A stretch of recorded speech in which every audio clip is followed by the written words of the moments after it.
Nahum 1 ayat 7 dan 8. Tuhan itu baik. Ia adalah tempat pengungsian pada waktu kesusahan.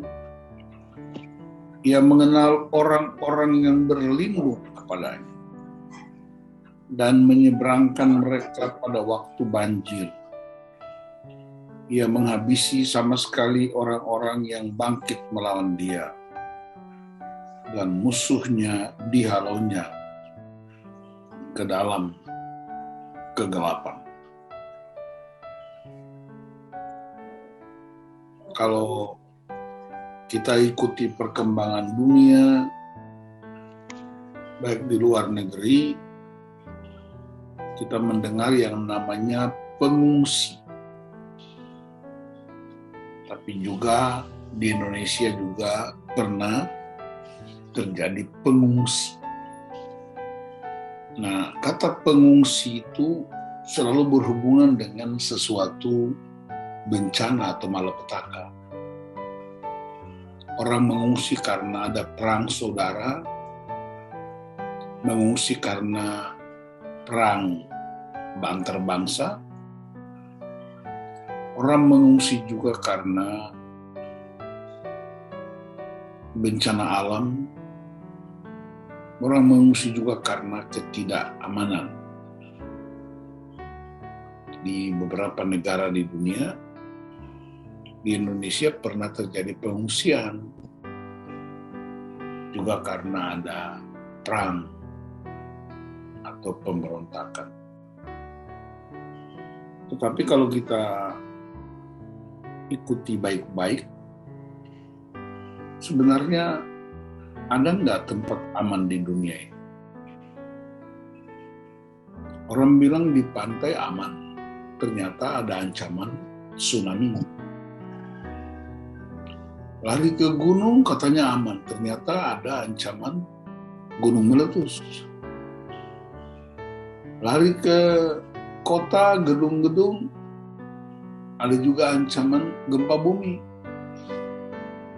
Tinggal di rumah-rumah biasa, ada ancaman banjir. Mau lari kemana lagi? Mau lari ke udara, biaya mahal. Gak ada uang untuk bisa tinggal di udara, naik pesawat atau naik ke bulan. Jadi nyaris nggak ada tempat yang aman. Mau naik lari ke hutan, takut ada kebakaran. Nah, satu-satunya tempat yang paling aman untuk para pengungsi adalah Tuhan Allah yang hidup. Itulah sebabnya Nahum berkata, Tuhan itu baik. Bahasa selaru ulah sokwe erasi. Bahasa rote Yesus malole. Bahasa Ambon antua baik. Bahasa Inggris God is. Dan itu semua bahasa-bahasa yang menyingkapkan tentang siapa Tuhan. Tuhan itu baik. Kebaikan Tuhan itu tidak hanya berlaku bagi orang-orang yang percaya kepadanya, tapi bagi seluruh dunia. Orang percaya atau tidak percaya dapat matahari yang sama, dapat hujan yang sama, dapat tanah yang sama, dapat laut yang sama. Tetapi bedanya ialah respons kita terhadap Allah dan situasi.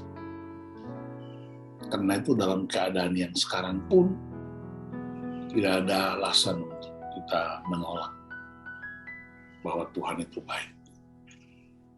Dia baik 24 jam satu hari. 7 hari dalam seminggu, 31 hari dalam sebulan, 365 hari dalam setahun. Dan dalam setiap detik Tuhan itu baik. Dia baik dan bahkan sungguh amat baik. Karakternya yang baik itulah yang membuat kita merasa aman. Dan dia menjadi tempat pengungsian. Bahkan ayat 8 berkata, ketika ada banjir, dia menyeberangkan kita. Berarti dia juga bisa menjadi kapal tempat kita mengungsi, pindah dari ancaman banjir. Dia juga bisa menjadi sebuah kapal induk di mana kita bisa aman untuk menyeberang. Dan itu yang sedang kita hadapi.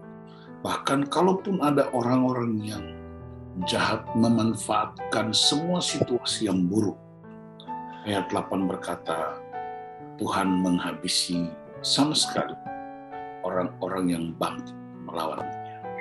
Dan musuhnya dihalunya ke dalam gelap. Peristiwa itu juga terjadi ketika Israel keluar dari Mesir dan di depan ada laut yang sulit untuk diseberangi, tidak ada kapal besar yang bisa memuat mereka. Israel yang hampir 3 juta orang keluar itu, kapal apa yang bisa muat 3 juta orang? Di depan ada laut yang tidak mungkin diseberangi. Di belakang ada Firaun dan prajurit-prajurit yang mencoba untuk menangkap kembali dan membunuh orang Israel. Tuhan itu baik, yang mengubah laut itu tiba-tiba jadi daratan yang kering dan orang berjalan. Nah, itulah yang dimaksud dengan dia menyeberangkan kita dan menghabisi orang-orang yang melawan dia. Kok ada yang lawan Tuhan? Yang lawan Tuhannya dengan cara melawan orang-orang yang percaya. Itu yang kemudian Yesus menampakkan diri kepada Rasul Paulus di kota Damsyik. Yesus bertanya kepada Saulus, mengapa engkau menganiaya aku? Saulus bilang, siapakah engkau Tuhan? Nah, padahal Saulus tidak pernah bertemu dengan Yesus secara fisik untuk menganiaya. Saulus menganiaya orang-orang percaya. Itu sama dengan menganiaya Kristus. Karena orang percaya adalah tubuh Kristus. Nah, itulah sebabnya ayat ini Nahum berkata, Tuhan menghalau orang-orang, para musuh. Secara logika manusiawi, Tuhan nggak punya musuh sebenarnya. Kenapa? Karena kalau Tuhan punya musuh, berarti musuhnya selevel dengan dia. Iblis itu bukan musuh Tuhan. Atau Tuhan bermusuh, enggak. Karena musuh itu selalu pengertiannya orang yang selevel manusia dengan manusia. Iblis itu musuh kita. Jadi iblis itu enggak level dengan Tuhan. Iblis juga enggak level sama kita. Dan karena itu Tuhan punya otoritas untuk menghancurkan tipu daya iblis itu.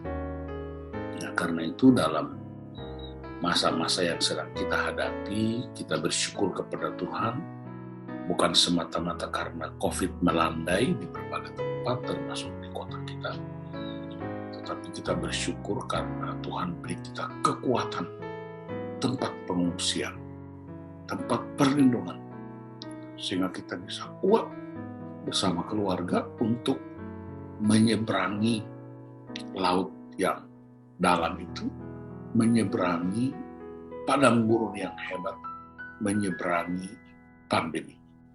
Jadi kita bersyukur sekali lagi, bukan karena COVID melandai, kita bersyukur bukan karena laut terbelah, kita bersyukur bukan karena padang gurun bisa kita kalahkan, tapi kita bersyukur karena Allah itu baik.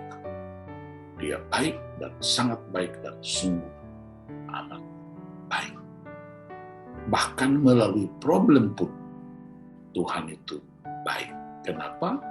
Karena problem itu alat yang dipakai Tuhan untuk memperbesar kapasitas karakter kita. Dan ketika karakter kita kuat, maka karakter kita menjadi kekuatan untuk menyelesaikan problem yang kita hadapi.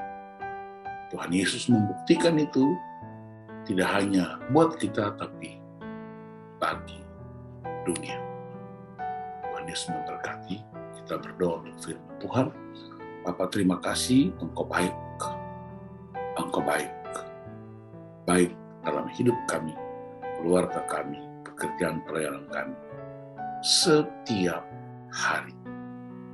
Kami percaya Engkau menjadi tempat perlindungan, tempat pengungsian. Dan kami datang kepada-Mu dalam nama Tuhan Yesus Kristus. Haleluya. Amin.